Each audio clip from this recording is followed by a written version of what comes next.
If you're stuck in low elo and Deadlock, it's not your teammates, it's the characters you're picking. Most players are choosing heroes that look strong, but actually rely on good teammates to work. And in low elo, that's exactly why you keep losing. I spectated hundreds of ritualists to initiate games, and people that have been playing those team-relying characters like Dynamo don't get nearly as much value they can from playing him as if they play with teammates who, one, can communicate, and second, can actually decide to focus on one or two targets at a time. This is why you have to be more selfish when you queue, especially if you're not partied up with anyone and running solo. Another thing is, most of you guys in lower elo playing characters way outside of your skill ceiling. And that's not a terrible thing to do. If you find a good character you enjoy playing, and if you want to keep playing them, have fun with that character, that's your decision. What I'm here to tell you is that there's 5 characters that are statistically going to increase your win rate instantly.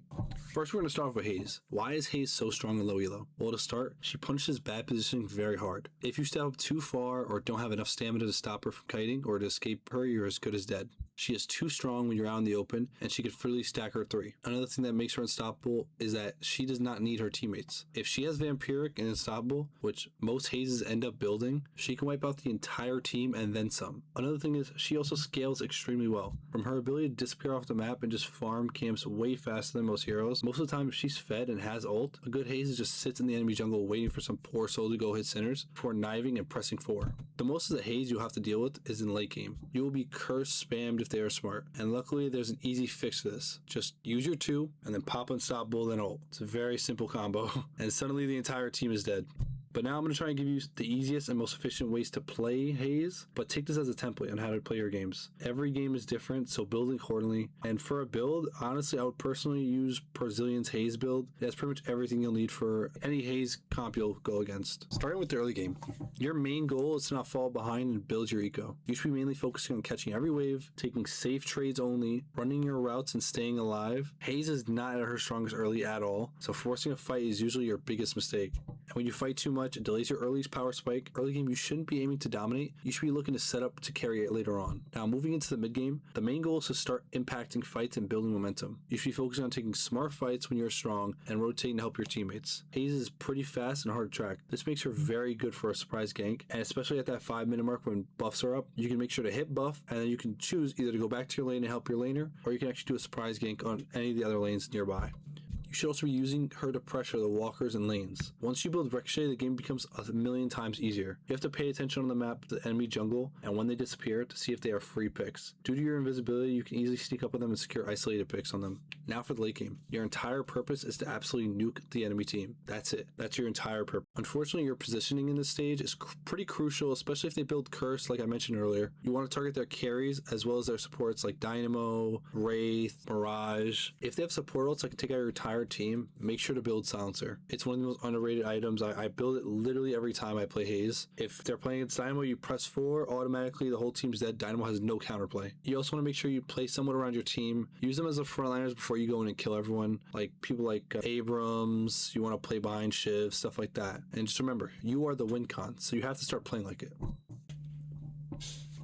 Now moving on to 7. 7 is in a very similar situation as Haze to where they follow a pretty similar game template. The reason 7 is so strong in lower elos is because his abilities are by far the easiest to get off and get value off of. Starting with his ball. It's the easiest ability to use and most annoying to play against. Especially when it comes to enemies, don't realize it goes further and further back.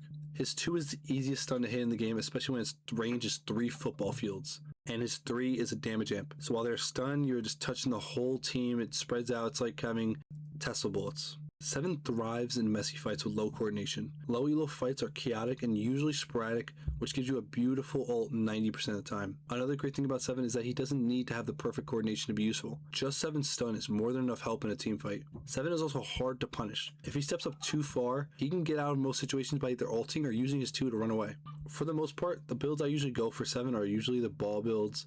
More specifically, I go, and I quote, ball out with 7. That's the build I use. It's pretty good. Usually farming's pretty easy, and the carries speak for themselves. Now, early game for 7 should be to farm efficiently while poking and defending your tower. You'll do this by farming souls consistently and make sure to pick up every wave using your abilities to poke and control space and lane. Your ball ability is an easy way to shut down pressure they're putting on you. Throw your ball out, clear the minion wave faster, and just last hit the souls. That's it. 7 is another one where you shouldn't overcommit to trades and making sure to keep the lane pressure up without dying. The longer you keep the enemy in lane, especially if they are these early game demons like Shiv, the less likely they are to go and gank other lanes. That gives you the advantage because now your team, you give them time to take their lanes and come over to gank you. 7 is very consistent early, but he's not a hard snowball yet. You really only win by staying steady with your stoles and not reckless.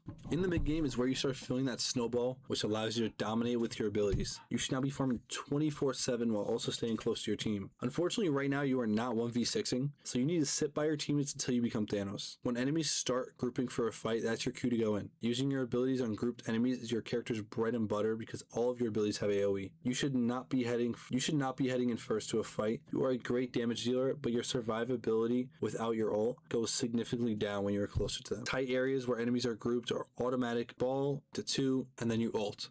Once you get to the late game, you should be the carry on your team. You have the most souls in your team, and the only way for you to win fights is through consistent ability damaging positioning. Make sure you're in the right place where you are not easily accessible. You're hitting more than one enemies at a time with your abilities. You should be focusing on staying behind your team, keeping yourself alive, and due to your ult being the win con in most fights, you want to make sure you're ready to go whenever the opportunity presents itself. Besides your ult doing insane damage, it also limits where the enemy can be, giving your team the space to push them out, making the fight extremely chaotic, and it breaks up any formation that enemies might have had.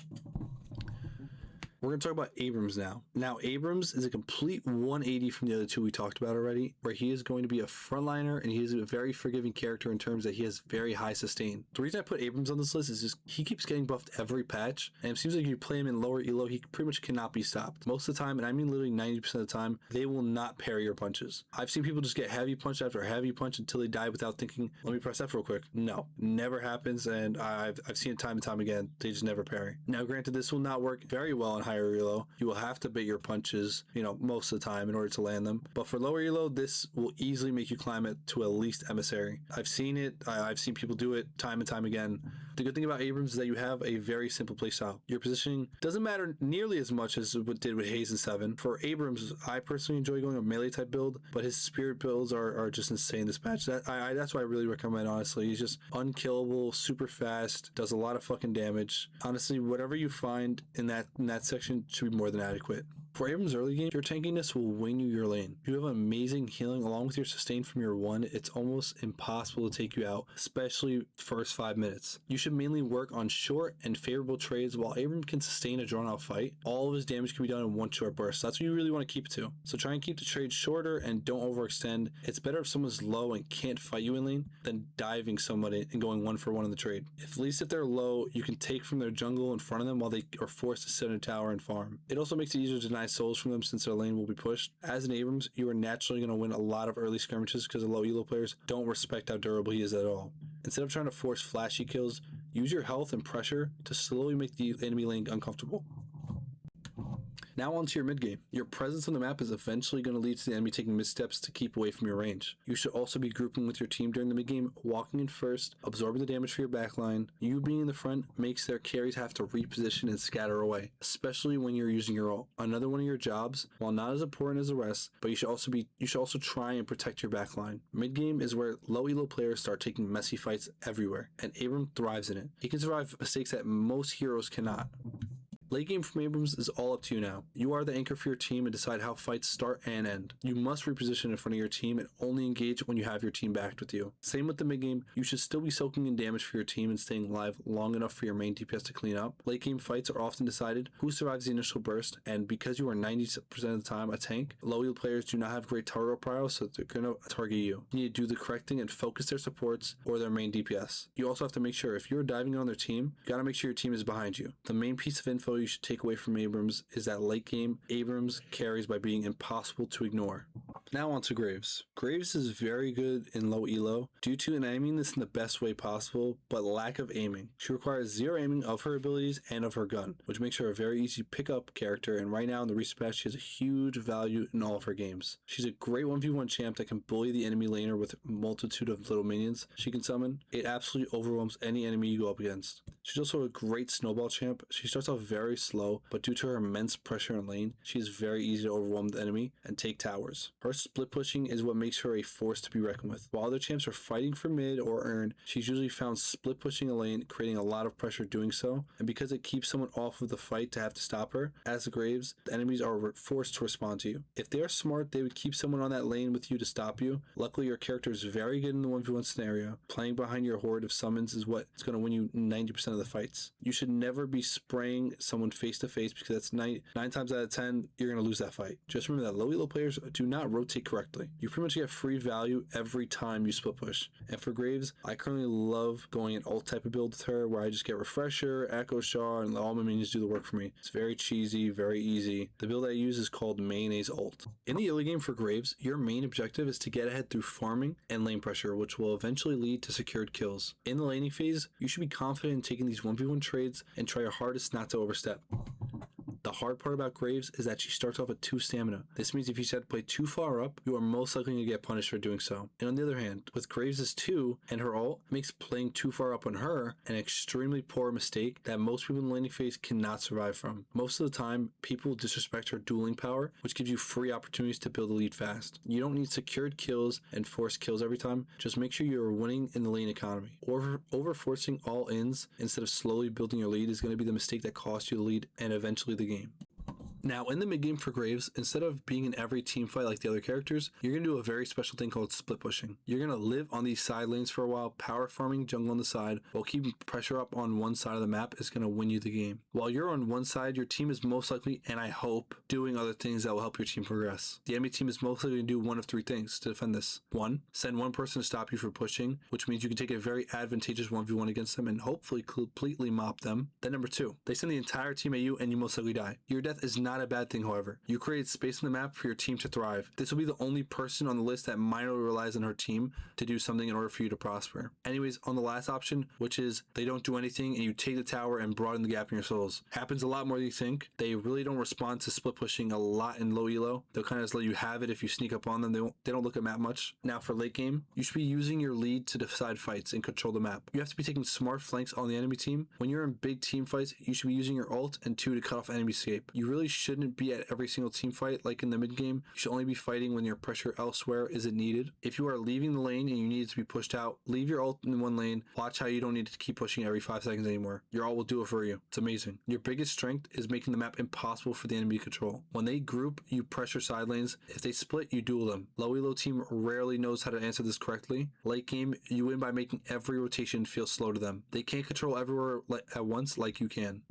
So now for Mo and Krill, which is one of my favorite characters to play just because how fun it is to play. They have a very strong presence throughout the entire game. You're not going to really find a time in the game where they're objectively a weak character to play. They don't have a playstyle like most other players because you're pretty much a tank and you have the options to do outlandish damage. It's like playing a mobile and more damaging dynamo. With Mo and Krill, you punish the enemy's unawareness. It's very easy to catch enemies off guard, especially in lane. Most of the time, people will try and dive at Mo and Krill under the tower while ult is active, and that is like the worst thing you can do in all of Deadlock, because if you're 2 and 3, you create quite the chaos in a fight. Taking away enemies' guns usually causes them to scatter and flee away, so as long as you pick one of the Unforsaken Souls and ult them, it's almost always a free kill. A lot of low elo players can't adapt to this kind of playstyle and get overwhelmed super easily when they're swarmed. It's honestly a tough matchup for any rank, but you have to make sure you keep the pressure on the enemy, use your ult to the fullest, and get stacks with them. For Mo and Krill, I like going either of 2 builds, either a movement build, which builds into your drill more than anything, or a tanky ult build, which is,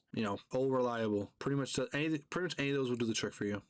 For the early game, you should use your awkward pressure and unpredictability to make the lane uncomfortable. You can abuse very weird trade angles and punish players who disrespect your space. Due to your sustain with year 1, you become a very huge menace in lane where you can pretty much play as aggressive as you want, and another terrifying thing is how fast your clear is. You can clear tier 2 camps pretty much off rip once you get your 2 and 1. Low elo players usually have no clue how to trade against Mo and Krill. Because the playstyle is so unusual, enemies usually stand in bad spots, waste cooldowns, and panic when pressured. Gives you very easy lane control. elo. When entering the mid game, you want to constantly disrupt enemy rotations and catch players out. Due to how fast you are, it's not hard catching them trying to split push, and since your clear is so fast, they can rarely get one over on you. After you get the first tower, you should immediately be roaming to look for the next pick, especially when your ult is up. Catching isolated players is like your bread and butter to stacking your ult and becoming more tanky. Most players aren't tracking roams and don't call out rotations when they should. I mean, hey, it rarely happens in my games either. They don't respect the fog of war. What this means is all the gray in the map where you can't see the enemies in. You should be trying to catch these side laners that are too overextended and quickly catch them with your ult leading to free kills. One thing you should try not to do is standing in one lane too long instead of abusing your roaming pressure.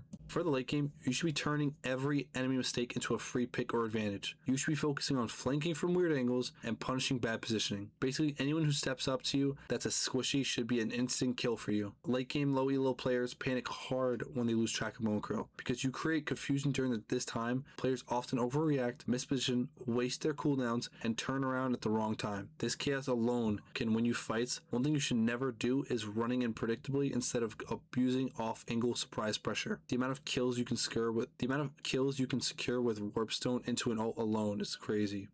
And honestly, these are the kind of heroes that make climbing in low elo feel way easier. The biggest thing to remember is that you're not just picking what's meta, you're picking heroes that can create their own value, punish mistakes that low elo players make, and win without needing perfect teammates. If you start focusing on heroes like that, ranking up becomes way more consistent. If this helps you out, make sure to like and subscribe for more Deadlock guides, and let me know what hero or topic you want to cover next. I'll catch you guys in the next one.